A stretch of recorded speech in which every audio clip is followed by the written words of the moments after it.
हमारे साथ बैठते थे एमक्यूएम वाले। मैं एमक्यूएम से पूछता हूं कि क्या अब आप खुश हैं जरदारी के साथ बैठ के? क्या वो आपके मसले हल कर दिए? क्या जरदारी ने कराची के मसले हल कर दिए? बताएं, कराची बताओ। हमारी हुकूमत थी, हमारी हुकूमत फेडरल गवर्नमेंट में थी, सिंध में हमारी हुकूमत नहीं थी।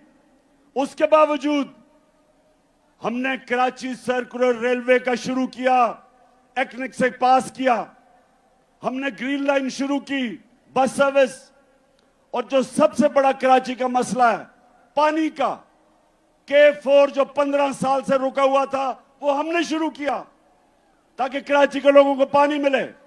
तो कराची इंशाल्लाह, जो मुझे नजर आ रहा है, 26 साल से मैं जद्दोजहद कर रहा हूं, मुझे पहली दफा नजर आ रहा है कि अंदरूने सिंध के लोग वो भी हकीकी आजादी के लिए तैयार बैठे हैं। इंशाल्लाह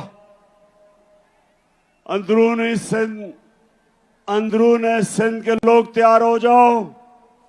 मैं ये मार्च से फारिग हो लूं, मेरा फिर पूरा रुख अंदरूने सिंध पे है और फिर कराची भी आऊंगा।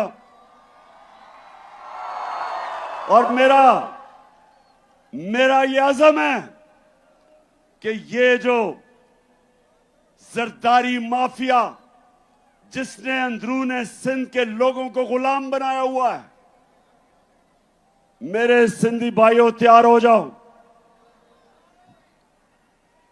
इंशाल्लाह मैं जब तक सिंध में अब दौरा करूंगा, एक एक डिस्ट्रिक्ट में जाऊंगा, अपने सिंध के लोगों को खड़ा करूंगा और ये अजाब, ये जो बीमारी लगी हुई है जरदारी की सिंध को, ये इंशाल्लाह इससे आजाद करेंगे।